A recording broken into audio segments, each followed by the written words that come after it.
সব কিছুর মালিক যদি আল্লাহ হয়, সেই মালিকের ঘর নির্মাণ করতে আমাদেরকে বাড়ি বাড়ি চাইতে হচ্ছে। বলুন ঠিক না বেঠিক? যেই ব্যক্তি 50 লাখ টাকার বাড়ি করেছে, ওকে খুশি করে মৌলানা সাহেব জালসা করার দরকার নাই, আমি একাই 5 লাখ টাকা দিব। কি ভাই দিতে পারবে না? কি ভাই দিতে পারবে কি পারবে না? অবশ্যই পারবে। কিন্তু আমরা দিনের ক্ষেত্রে অগ্রসর নেই, আমরা এগিয়ে বাড়াতে পারি না। যে ব্যক্তি 10 লাখ টাকার বাড়ি করেছে, ওকে এমনিতে 10,000 1 লাখ টাকা দেওয়া উচিত। সুধী মণ্ডলী, কেন হয় না? এই যে মসজিদ আপনারা দেখতেছেন, এই মসজিদের উন্নতি করবে নাকি? এটাই তো আচ্ছা। এই মসজিদে উন্নতি কল্পে যদি জালসা হয়, বাস্তব কথা, তো এই মসজিদ নির্মাণ করে লাভ কি যদি মসজিদের আবাদ না হয়? লাভ আছে? এই গ্রামে মজাবাড়ি গ্রামে কয়টা বাড়ি আছে ভাই টোটাল? 100 200? आप लोग बंगला नहीं समझते हैं, पूरा समझते हैं? तो कितना घर है जी यहाँ? 500। আর এটাই জামে মসজিদ। মাশাআল্লাহ। 500টা যদি বাড়ি হয়, তাহলে ইশারার নামাজে কমপক্ষে 500টা নামাজি হওয়া দরকার ছিল। কি বলেন, ঠিক না বেঠিক? কিন্তু 500টা বাড়ি যদি প্রতিটা সদস্য পুরুষ লেভেলের যদি এখানে উপস্থিত হয়, 2 তলা পূর্ণ হয়ে যাবে, জায়গা হবে না। বলুন ঠিক না বেঠিক? এই জন্য মসজিদ নির্মাণ করতেছি কিন্তু আবাদ করি না। বাড়ি করলেন 50 লাখ টাকা দিয়ে, ওই বাড়িতে যদি আপনি থাকেন না, যদি না থাকেন, বাড়িটার মর্যাদা থাকবে? জি বলেন থাকবে? অনুরূপ মসজিদ নির্মাণ করেছেন টাইলস দিয়ে, দামি দামি আপনারা দিয়ে আপনারা করবেন, আর যদি আবাদ না হয় বাবা, মসজিদ ভালো লাগবে? জীবনে লাগবে না। তাহলে আসেন, এই মসজিদগুলা কে আবাদ করবে?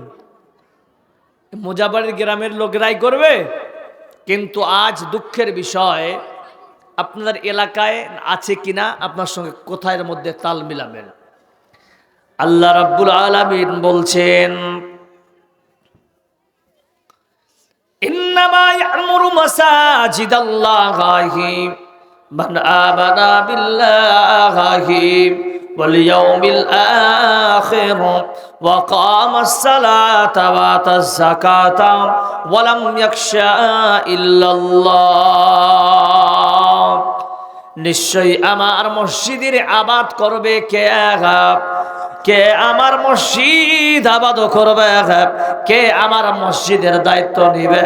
আল্লাহ পাক জানালে, বান্দা যাদের মধ্যে 4খানা গুণ থাকবে, যাদের মধ্যে 4খানা সার্টিফিকেট থাকবে, ওই বান্দার দ্বারাই সম্ভব আমার মসজিদের তারা দায়িত্ব নেবে। কে সেই 4 জন? আল্লাহ রাব্বুল আলামিন বলতেছেন, ইন্নামা ইয়া'মুরু মাসাজিদাল্লাহি মান আমানা বিল্লাহ। সর্বপ্রথম বান্দা যে হবে, ওই বান্দা হবে ঈমানওয়ালা। কেন আল্লাহ ঈমান আনলেন? কারণ বন্ধু, আজকে আপনি ঈমান যদি না থাকে, আপনি যতই ইবাদত করেন না কেন, যতই আপনি ইবাদত করেন না কেন, যতই দান খয়রাত করেন না কেন, বন্ধু কোন কাজে আসবে না।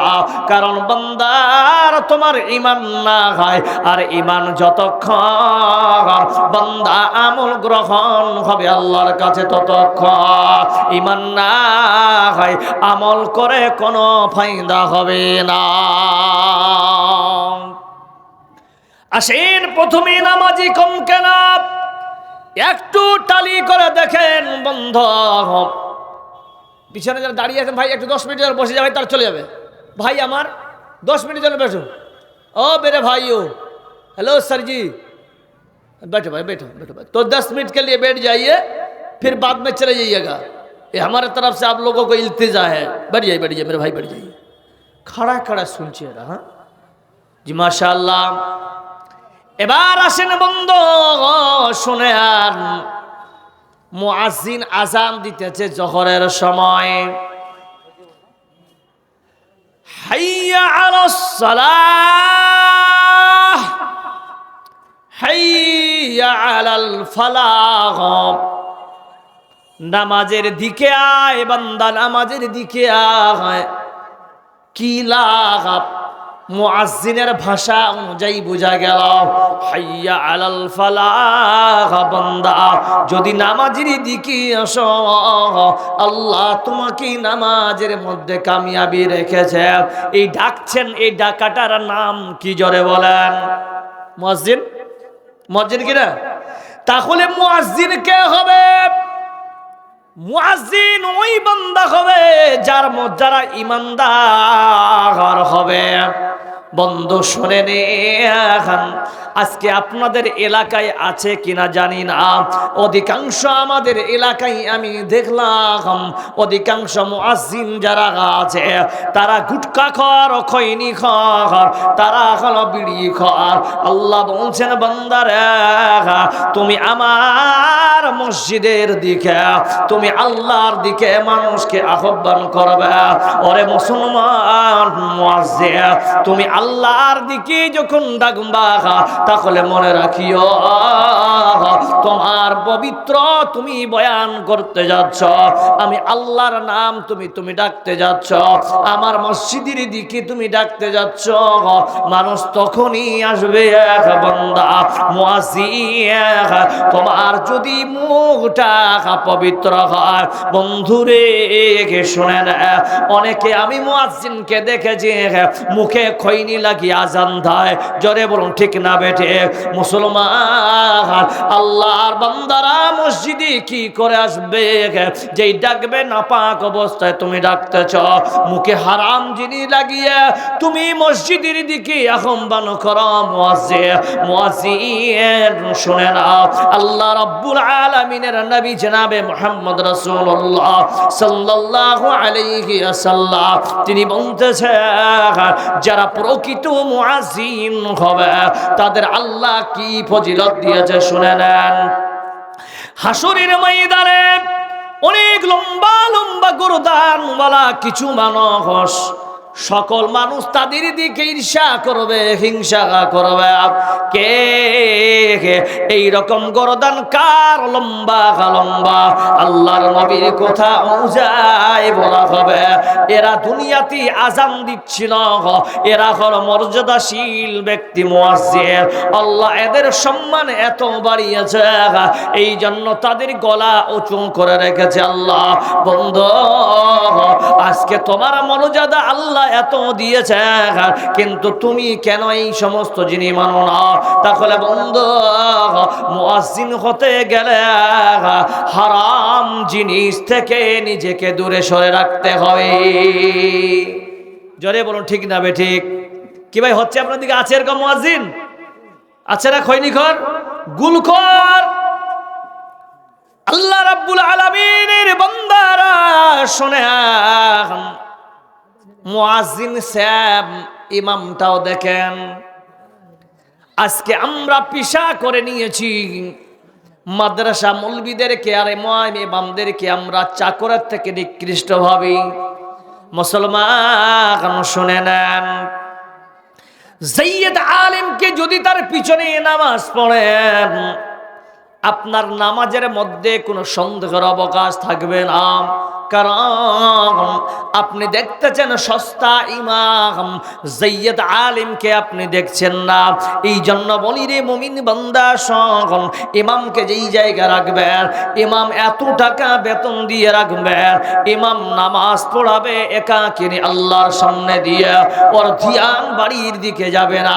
আর যদি কম আপনারা বেতন দেন, ওই নামাজ পড়তে যখন বান্দা যাবে, সময় যখন তাকবীরে তাহরিমা বাঁধবে, ওই সময় মনে হবে আমাকে নামাজের পর আমার ছেলের বেতন দিতে যেতে হবে স্কুলে, কিন্তু টাকা পাই নাই, আমি বেতন পাই না, কি করে আমার ছেলের বেতন দিব স্কুলে, এই টেনশন মাথায় যদি থাকে নামাজের মধ্যে খুজু থাকবে না, বলুন ঠিক না বেঠে। আর বান্দা আর যদি উপযুক্ত বেতন হয়, ওই বান্দা নামাজ পড়বে, দুনিয়ার কোনো টেনশন থাকবে না, জোরে বলুন নারাই থাকবে। সুধী মণ্ডলী, এটা ছিল কম্প্রোমাইজ আপনাদের করতে হবে। মুয়াজ্জিন মুক্তাদি, ইমাম মুক্তাদি সবাই কম্প্রোমাইজ করে আমরা যার পিছনে নামাজ পড়ব, হাই রে ওই জায়গাটা তো সবার না হয়, ওই জায়গাটা যিনি ছিলেন, যার জন্য আমরা পাগল, যার জন্য আমরা পাগল, তার নাম হলো জনাবে মুহাম্মদ। সবাই মোহাব্বতে বলো জনাবে মুহাম্মদ রাসূলুল্লাহ সাল্লাল্লাহু আলাইহি ওয়াসাল্লামের জায়গা আজকে আমি নায়েব আছি। তাহলে বাবারে একটা উদাহরণ দিলে আপনারা বুঝতে পারবে, এখানে যতগুলো মানুষ আপনারা বসে আছে, নিজের বাপকে কে মারবেন? একটু হাত খাড়া করেন। মারতে পারবেন? নিজের বাপকে মারা যাবে? আপনার বাবা 3 সন্তানকে ডেকে বলতেছেন, বেটা শোন, আমি চলে গেলাম কয়েকদিনের জন্য, বিজনেসের জন্য বেরিয়ে গেলাম, বেটা শোন, আমার জায়গায় তোর চাচাকে রেখে গেলাম। 3 ছেলে বলছেন বাবার সম্পত্তি দেখবে, চল 3 জনে মিলে বা চাচাকে মারি। গ্রামের লোকের আপনারা 3 ছেলেকে শাবাশি দিবেন না তাদের বদনাম করবেন? জোরে বলেন। তাদের খারাপ ভাববেন কিনা? এই জন্য নায়েব আল্লাহ তাআলা নবীর আমরা নায়েব যে ইমাম, ওই ইমামের যদি বেয়াদবি করেন মুসলমান, আল্লাহ কিয়ামতের দিন আপনাকে ছাড়বে না। তাহলে ইমানদার হওয়া লাগবে। আমানা বিল্লাহি, ইমানদার হতে হবে আল্লাহর প্রতি। বন্ধুরে কেমন ইমানদার হওয়া লাগবে? শুধু বান্দা আজকে যারা মসজিদের ক্যাশিয়ার হয়েছেন, সেক্রেটারি হয়েছে, বন্ধুরে বেনামাজি ক্যাশিয়ার হতে পারে না, বেনামাজি সেক্রেটারি হতে পারে না। যারা আল্লাহর আইন মানবে না তারা মসজিদের কোনো দায়িত্ব নিতে পারবে না। কিন্তু বন্ধু, এই যে শেষ জামানায় চলতেছি আমরা, এই ফিতনার জামানায় কে নেতা হবে? যে সুদ করে সে নেতা হবে, যে টাকাওয়ালা সে নেতা হবে। ইমানদারের কোনো জায়গা নাই মসজিদে, বলুন ঠিক না বেঠিক? বন্ধু, আল্লাহ রাব্বুল আলামিন বলতেছেন, বান্দা যারা আমার উপরে ঈমান রাখবে তাদের লাভ কি? যেই বান্দা আল্লাহর উপর ঈমান রাখবে, ওই বান্দার দ্বারায় কোনোদিন আমার ঘরের খেয়ানত হবে না, বলুন সুবহানাল্লাহ। আর যাদের মধ্যে ঈমানের ত্রুটি থাকবে, ওই বান্দাকে তোমরা যদি লাখ লাখ লাখ টাকা যদি দাও, ওই বান্দা খেয়ানত করতে দ্বিধা করবে না। সুধী মণ্ডলী, ওয়াল ইয়াউমিল আখির, এই যে আখিরাতের প্রতি যার ঈমান থাকবে, কারণ যাকে আপনি ক্যাশিয়ার বানালেন ভাইজান, বড় দুঃখ লাগে। আজকে নিজের বাড়ির 2খানা সিমেন্টের বস্তা আনতে যাবে কোথায়? কিষানগঞ্জে মনে করেন যাবে, মস্তান চকে দেখলো নাই নাই, চল 4 জন ক্যাশিয়ার, সেক্রেটারি, সেক্রেটারি, সভাপতি মিলে এই 4 জন টোটো ভাড়া করে কিষানগঞ্জে যাচ্ছে। বন্ধুরে এবার আপনাদেরকে বলি রে বাবা, 4 জন মিলে যখন একটা টোটো ভাড়া করে যাবেন, কমপক্ষে কিষানগঞ্জ যদি যান তাহলে কত টাকা ভাড়া নিবে? যুবক দল জবাব দেন, কত টাকা নিবে এখান থেকে? কত নিতে পারে এখান থেকে? 200? এখান থেকে কিষানগঞ্জ কত টাকা নিবে টোটো ভাড়া?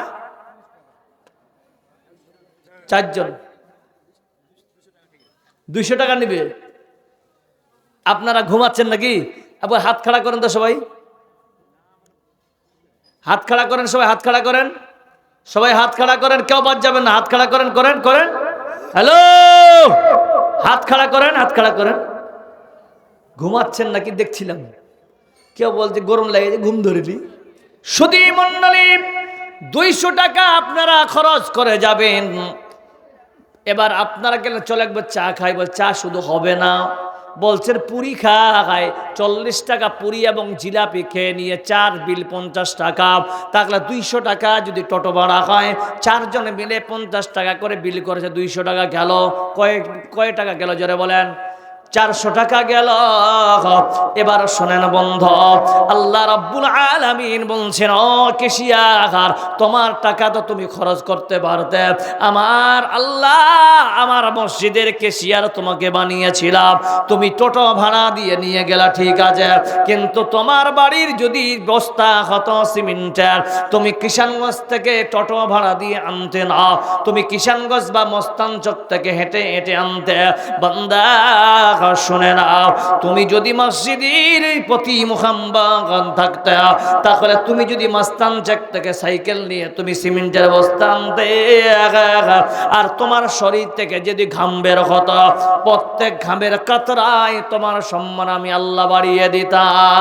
কিন্তু বান্দারে, টাকা পেয়েছো জনগণের, খরচ করতে কোনো দ্বিধা না খায়। আল্লাহ বলছেন বান্দা, আখিরাতের প্রতি যদি বিশ্বাস থাকে, কারণ হলো এই মিজানের সামনে কাউরে আপমান মানি চলবে না। বান্দা একবার আয়, একবার আয়, তোর কাছে আমি পাই হিসাব।